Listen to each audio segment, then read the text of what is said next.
The morning Adrienne Cole signed the custody papers, she wore the same gray blazer she had worn to every court hearing for the past 11 months. It was the only blazer she owned. She had washed it so many times the lining had started to fray at the cuffs, but she kept wearing it because court required something that looked like dignity, even when you had none left to spare. She stood in the hallway of the Tarrant County Courthouse holding her daughter's hand. Lily was 6 years old and didn't fully understand what was happening.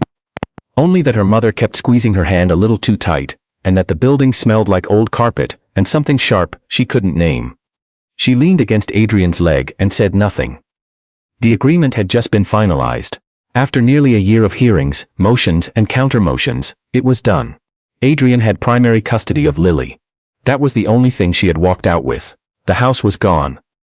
Awarded to her ex-husband Brandon because his name had been on the mortgage and her name hadn't. The joint savings account had been drained before she ever knew to look for it. The furniture, the car they had bought together 3 years ago. Even the small emergency fund she had kept in a separate account had been frozen during proceedings, and then eaten by legal fees. Brandon Whitfield walked out of the courtroom with his attorney, a polished man in an expensive charcoal suit, whose name Adrienne had already decided to forget. Brandon looked relaxed. He always looked relaxed. That was one of the things she had once loved about him and had spent the last year learning to recognize as something else entirely. He stopped near the elevator bank. Not because he had anything to say, just because he could. "You know you're going to have to find a place to live," he said. Not unkindly. That was the part that made it worse. "I'd start looking in Saginaw. Rents are lower out there." His attorney touched his arm once, a gentle reminder, and they stepped into the elevator. Adrienne didn't move. She looked down at Lily, who was watching the elevator doors close with the particular focus children bring to things they don't understand. "Mommy, where are we going?" Adrienne took a breath. "Somewhere good," she said. She didn't know yet if that was true. What Brandon didn't know, what no one in that courthouse knew, was that Adrienne had spent the last 4 years building something that had nothing to do with him. It had started small. Incredibly small. She had been 29, newly pregnant, working as a part-time bookkeeper for a dry cleaning chain and taking online courses at night because she couldn't afford to stop working long enough to go back to school properly. One of those courses was in business analytics. She had taken it to improve her resume. What happened instead was that something clicked in her brain in a way that few things ever had before. She started paying attention to patterns. Not just in spreadsheets, but in businesses. The kind of small, overlooked businesses that nobody in the investment world was watching. She started writing about them. Not formally, not for anyone. Just notes to herself, observations. Analyses she kept in a folder on her laptop titled Practice.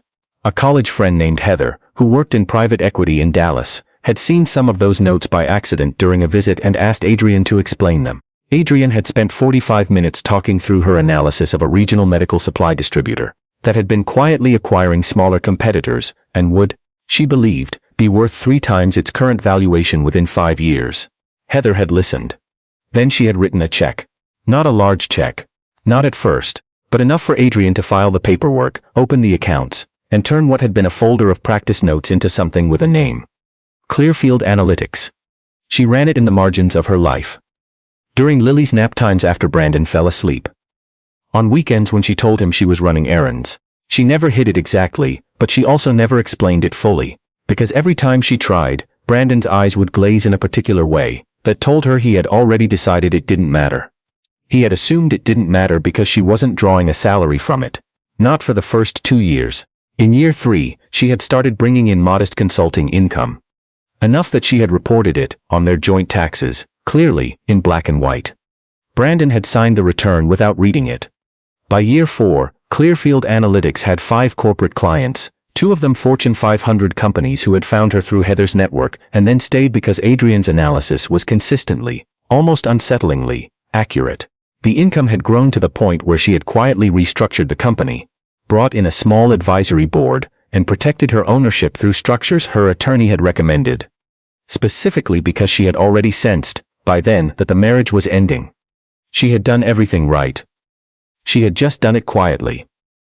The public record of Adrienne Cole showed a woman who had walked out of a courthouse with a child and no assets.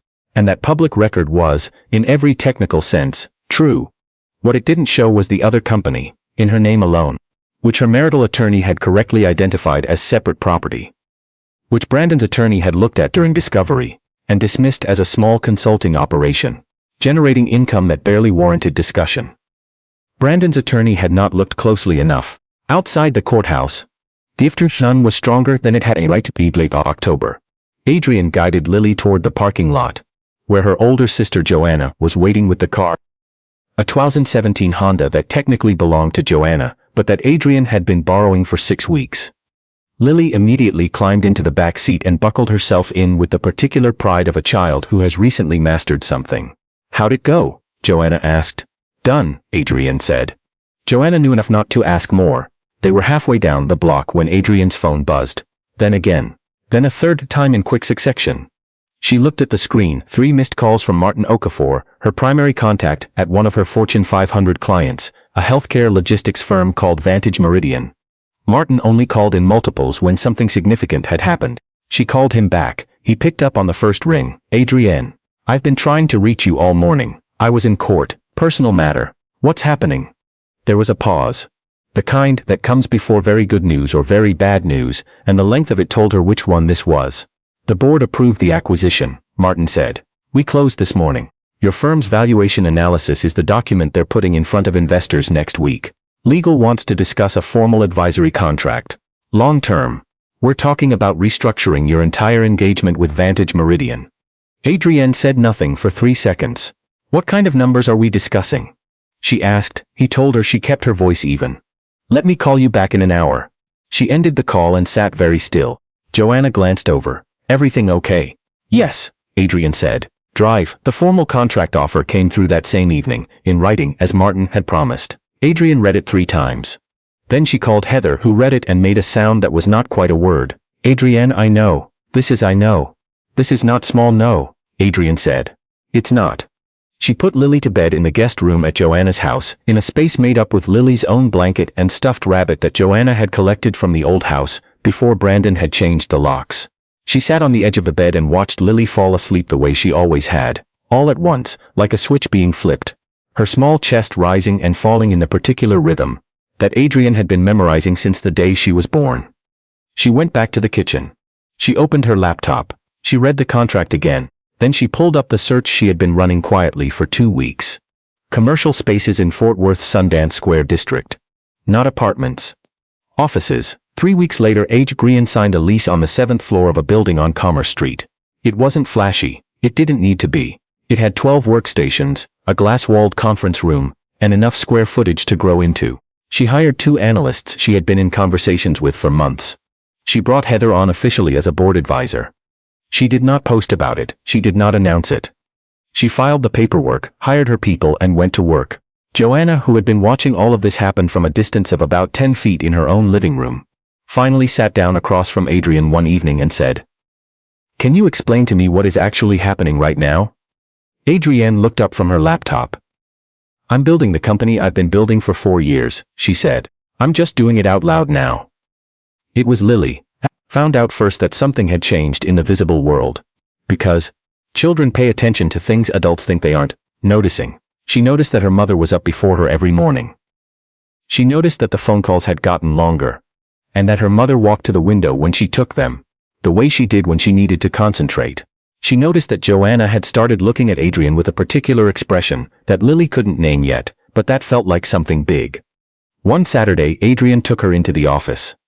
The space was mostly set up by then, the workstation arranged, the conference room table delivered, a modest company sign on the glass door that read Clearfield Analytics in clean, plain letters. Lily stood in the middle of the space and turned in a slow circle, looking at everything. "Is this yours?" she asked. "Yes," Adrienne said. "All of it? All of it." Lily turned another half circle. She stopped at the window, which looked out over Commerce Street, and beyond it, the Fort Worth skyline catching the early afternoon light. "Wow," she said. It was the most precise thing anyone had said about the situation. The reunion happened by accident, the way these things usually do. It was a Thursday evening in February, 4 months after the courthouse. Adrienne was attending a business dinner hosted by Vantage Meridian, at a hotel in downtown Dallas. The kind of event she had previously attended by video call, because she couldn't justify the drive and the overnight stay. Now she had come in person, in a dress she had bought 3 weeks earlier, and a pair of heels that were not quite broken in. Because Martin had told her the company's CFO wanted to meet her. She was standing near the bar with a glass of water, waiting for Martin, when she heard a voice she recognized. Brandon was across the room. He was with a small group. 2 men she didn't recognize and a woman in a red blazer. He was laughing at something. He hadn't seen her yet. Adrienne watched him for a moment. She felt her shoulders tighten and then, deliberately, let them go. She turned back toward the door and saw Martin threading his way toward her through the crowd. "Adrienne," he said warmly. "Glad you made it. Rebecca's been wanting to meet you all week. Come on." She followed him. She didn't look back at Brandon. The CFO, Rebecca Thorne, was 62 years old, had the clipped efficiency of someone who had spent 40 years in rooms where nobody waited for anyone, and looked at Adrienne for approximately 30 seconds before saying, "You're the one who predicted the Southeast distribution corridor." 18 months out, Adrienne said. With a margin of error of what, 2%? 1.8. Rebecca smiled. It was brief and entirely genuine. "Sit down. Let's talk." They talked for 40 minutes. Adrienne was aware, at the edges of her attention, that Brandon had worked his way to a position closer to where she was sitting, the way people do in social spaces when something has pulled their attention. She didn't acknowledge it. It was as she and Rebecca were standing to leave that it happened. Brandon appeared at her left side. "Adrienne." She turned. His expression was doing something she hadn't seen on it in a long time. Something close to uncertainty. Her voice was level. He glanced at Rebecca, then back at her. "I didn't know you'd be at something like this." "Why would you?" she said. He laughed. A little unsteadily. "I mean, I didn't know you were. What's the occasion?" "Advisory contract with Vantage Meridian," she said. "They're one of my clients." Something moved across his face that she didn't try to interpret. "I didn't realize Clearfield was." He stopped, started again. "How long has it been?" 4 years, she said. Give or take. Rebecca, who had been watching this exchange with the practiced neutrality of a woman who had seen many such exchanges, said, "Adrienne, I'll let you say hello. We'll be in touch Monday." She walked away without hurrying. Brandon stood there. For once, he had nothing casual to offer. "So things are going well," he said finally. It came out smaller than he intended. Adrienne looked at him for a moment, not coldly, not with triumph, just steadily, in the way you look at something you have finished being angry about. "Yes," she said. "Things are going well." She picked up her bag. "Take care of yourself, Brandon." She walked toward the elevator. She did not look back. She called Lily from the hotel parking garage, just to hear her voice. Joanna answered first, as she always did when it was late and Lily was asleep. "How'd it go?" "The CFO wants a full engagement. 3-year contract." A pause. "Adrienne, I know. You need to stop saying I know and say something that actually explains what that means." Adrienne leaned against her car. The garage was quiet, fluorescent, echoey in the particular way of parking garages at night. "It means," she said slowly, "that Lily and I are going to be okay. Not just okay, actually genuinely okay." Joanna was quiet for a moment. "You were always going to be okay," she said. "You just needed everyone else to catch up." Adrienne found an apartment in March. Not in Saginaw. In Westover Hills, in a building with a courtyard that had a swing set, which had been her only non-negotiable. Lily walked into the empty space, did the same slow turn she had done in the office, and announced that her room had better light than the one at Daddy's house. "Is that important?" Adrienne asked. "Yes," Lily said, with the certainty of a person who has thought about this for a long time. "I need good light." Adrienne laughed. She hadn't laughed like that, free, surprised, entirely involuntary, in longer than she could remember. She stood in the middle of the empty living room, while Lily wandered toward the window again, narrating quietly to herself about the light, and the tree she could see from it, and whether a bird had a nest in that tree, and whether the bird knew it was her tree now. Adrienne watched her daughter, and thought about the year that had just passed. The sleepless nights. The legal fees she had paid in installments. The blazer.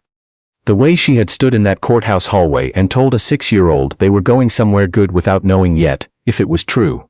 She thought about all the hours she had spent, building something in the margins of a life that hadn't had any margins to spare. All the nights she had closed her laptop at 2 in the morning and set her alarm for 5:30, and told herself that it mattered, that the thing she was building mattered.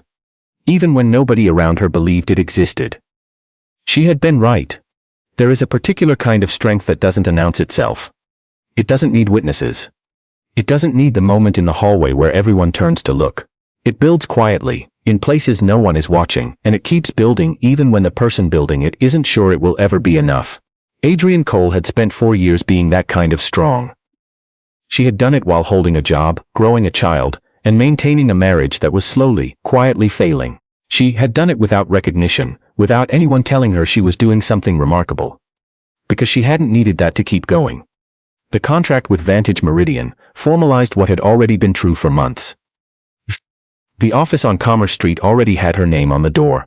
The analysts she had hired were already producing work that was drawing attention from firms she hadn't approached yet. None of it was luck. None of it was sudden. It was the accumulation of 4 years of choosing to do the next right thing, on no sleep, with no audience. For no reason except that she believed it would eventually matter. She never sought anything from Brandon. She never called his attorney to make sure he knew. She never posted a photograph of the Commerce Street office, or the Vantage Meridian dinner, or the view from the 7th floor at Golden Hour, which was genuinely beautiful. Because it wasn't for anyone else to see. She simply kept going. And Lily, who had inherited her mother's habit of paying attention to things other people overlook, grew up, knowing 2 facts with equal certainty. That the light in her room was excellent, and that her mother was the strongest person she had ever met. Not because of the company.